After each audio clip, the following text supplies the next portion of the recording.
I won $24 million overnight, and in 6 months, everything I touched was destroyed. They always said I was born under a broken star. It was a joke at first, the kind people use when a kid falls face first off the monkey bars or forgets his homework every day for a week. But when it keeps happening year after year, it stops being funny and starts being a label. Unlucky, unwanted, unremarkable. My name is Stewie. I am Chigista. I live with my mom in a crumbling apartment complex that smells like boiled cabbage and basement water. I work more jobs than I can count, none of them stable, none of them what you'd call careers. I've never been on a real vacation, never had a girlfriend, never won anything. Not a school raffle, not a scratch-off, not a single coin from a claw machine. If there was a line for miracles, I was always standing behind the guy getting two. But I've always been kind. That's the one thing I have. People don't notice it, though. Not really. The world isn't built for kind people. It's built for loud ones. The morning it all started, I was at the gas station on 9th and Laurel, buying my usual black coffee, powdered donuts, and a newspaper I mostly skim for job ads. The guy in front of me, some suit in a hurry, bought a pack of scratch-offs and left one behind by mistake. It slid off the counter and landed at my feet. I picked it up. "Sir," I called after him. "Hey, you dropped," but he was already gone. I stared at the ticket. A cheesy design with dollar signs and cartoon gold bars. Normally, I would have thrown it away. What were the odds? But I scratched it anyway, and my heart nearly stopped. $24 million. I checked it again, and again. I showed the cashier. His eyes went wide, and he called the manager. 20 minutes later, I was in a back office, shaking, as they called the lottery headquarters. I was told to sign the ticket immediately. "It's legally yours," the manager said. He abandoned it. My hand was sweating so bad I nearly tore the paper. But I signed it. Stewie el carter. That was the moment everything changed. The news spread fast. Not national, but local. Small-town fame. The kind that gets you invited to a morning radio show and a 5-minute interview on the local news. I was the lucky loser. That's what they called me. The guy who never won anything until he won everything. People at the grocery store who'd never made eye contact before suddenly smiled at me. "Hey, Stewie. Good to see you." Man. Well deserved. Well deserved. Based on what? But I smiled back. I always smiled. Within a week, I had lawyers, bankers, and advisors emailing me. Old classmates I hadn't heard from since high school suddenly wanted to catch up. One even messaged me. "Hey man, crazy. Remember when we did that group project in 10th grade? I remembered. He made me do the whole thing." Mom was crying when I told her. "You don't have to struggle anymore," she said, holding my face. "You can have a life now." I wanted that. A life. Something real.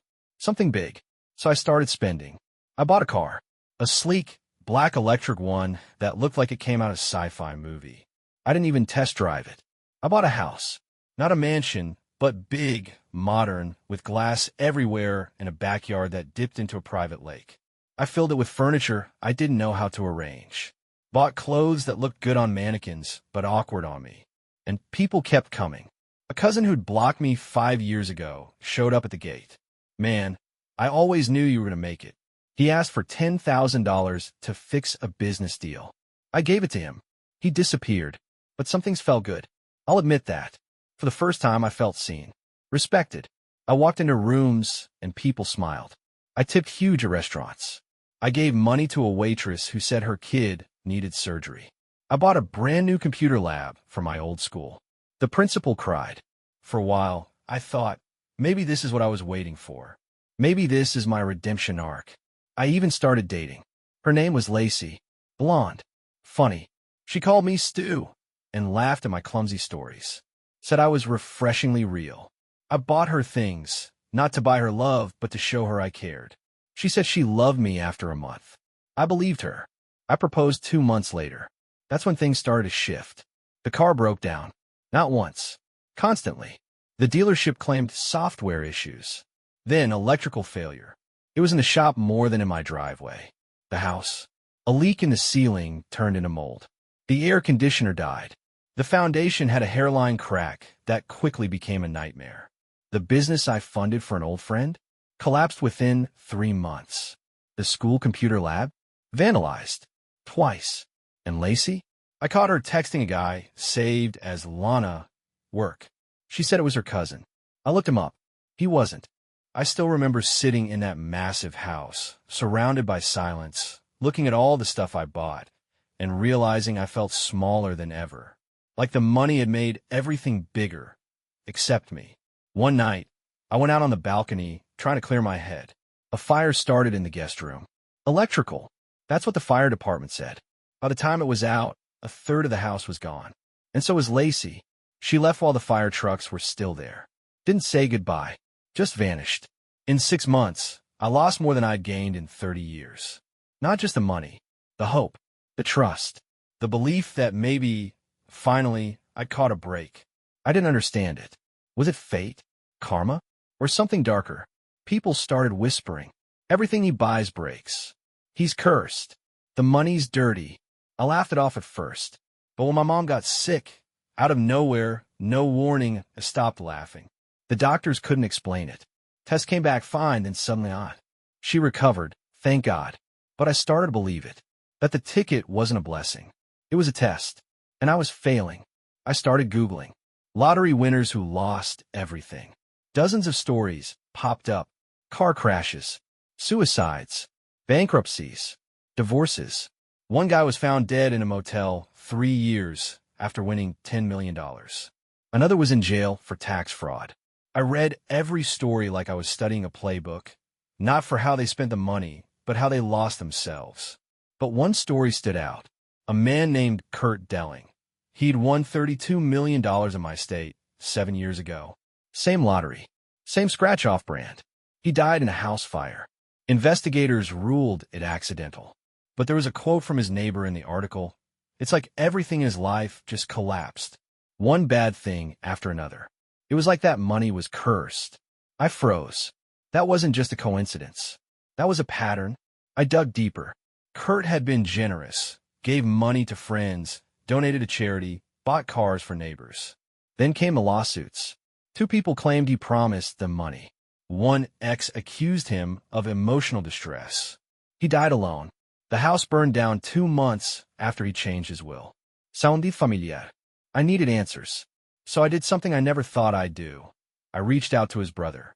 Took me 2 weeks to track him down. A retired trucker named Glenn lived 3 towns over.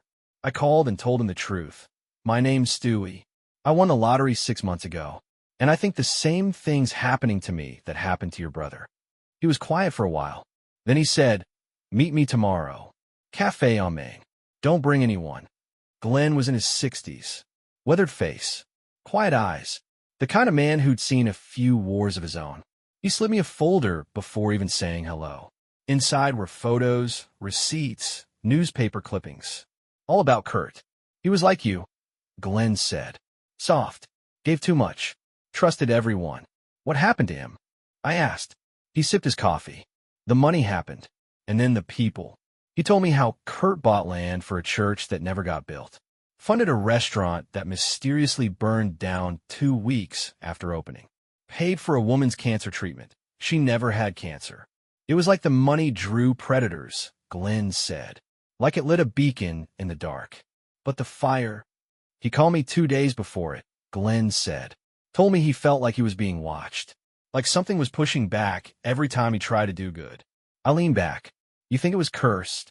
Glenn shook his head slowly. I think people are cursed. The money just makes it obvious. I asked him about the scratch-off. He shrugged, said it was fate. Bought it after someone dropped it in a store. My blood went cold. That's exactly how I got mine. Was it the same ticket? Same game. Same price. Same number of winners per year. Different store. But the story was almost identical. And Kurt wasn't the only one. I found 3 more with similar patterns. None of them kept the money. None of them survived it. I went to the lottery office. Told them I was a journalism student doing a piece on winter burnout. They were polite, smiley, fake. When I asked if anyone else had reported bad luck, they laughed. People who win and lose their minds, sure, the lady said. But that's on them. I asked if the scratch-off game had any recalls or legal issues. She stiffened slightly. No comment, she said. You'll need to file an information request for that. I did. Still haven't heard back. That night, I went back to the gas station where it all started. The clerk remembered me. "You okay, Stewie?" I nodded. "You ever hear of anyone else winning big from this place?" He paused. "Yeah, once. Years ago. Guy came in, made a scene. Screamed when he won. Bought everyone in line a drink. What happened to him?" He scratched his chin. "Car crash, I think. Few months later." Of course. I started wondering if maybe the money wasn't the curse. Maybe it was the idea of what it could fix. What could buy? Love, respect, meaning. But none of those things can be bought. Not really. And when you try, the world takes them back. Twice as fast. The next day, I drove to a storage unit I'd been renting for months. I opened the door and looked at all the junk I'd bought. Exercise equipment I never used, tech I didn't understand, boxes of gifts I bought for people who never said thank you. I left the door open and walked away. I started giving money anonymously. Cash envelopes to real people. No cámaras. No aplausos. Just kindness without expectation. And you know what? For the first time, nothing went wrong. No accidents. No losses. No weird backlash. It was like the money didn't know who to punish when I stopped using it for myself. Maybe that was the trick. Or maybe I was just too tired to care anymore. But one thing was clear, this wasn't luck. It was a test. And everyone who failed it lost everything. Not me. Not this time. The book came out in paperback. No bestseller list. No book tour. Just a quiet release through a small publisher who cared more about the story than the hype. It was called The Price of a Lucky Life. And somehow, people found it. Emails trickled in. "This is my dad's story, too. I lost everything. You helped me forgive myself. Thank you for saying what I never could." I wasn't a millionaire anymore. But for the first time in my life, I felt valuable. Not because of what I had, but because of what I understood. One morning, I was sitting on the bench outside the laundromat, same one I used to walk past as a teenager, head down, try not to be noticed when an older man sat beside me. He looked familiar. Salt and pepper beard, denim jacket, quiet smile. Then it hit me. He was the guy from the gas station. The one who dropped the ticket. "Stewie," he said, like we'd known each other all our lives. "You look like you've seen a ghost." I didn't speak. I just stared. He pulled something from his pocket. A gas receipt. From that morning. Folded tight. "I was wondering when we'd run into each other again," he said. "Been a while, huh?" "Why?" I finally asked. "Why didn't you come back for it?" He looked at me sideways. "You think I didn't notice?" "You left it," I said. "I tried to call out to you." "I know," he said. And I kept walking. I felt my stomach turn. "You mean you meant to leave it?" He nodded. "It was never mine to keep." He told me his name was Byron. Used to be a teacher. Lost his pension in a scam. Had a rough few years, lived off odd jobs. Bought a scratch-off every few months just to feel something. That day, he said, I scratched one before you walked in. Lost like always. Then I bought another. But when I got to the door, something told me, don't take this one home. I shook my head. That doesn't make sense. Doesn't have to, he said. I saw you. Hunched over your coffee, fumbling with your wallet, looking like the world had forgotten you. I swallowed. Because it had. Not anymore, he said. I felt angry. Not at him. At the universe. You don't get it. That ticket ruined everything. My house burned. My relationship was fake. I almost lost my mom. He held up a hand. And what did you gain? I blinked. You lost the things that were fake. The things that fell apart the second they were touched. But you found out who you were when it was all gone, didn't you? I didn't answer. He stood. I gave you that ticket, Stewie. Not because I thought it would fix your life, but because I knew you'd survive it. He turned to go. But why me? I called after him. Why me? He looked back once. Because kindness should be tested, not broken. And then he left. I never saw him again. Tried to track him down.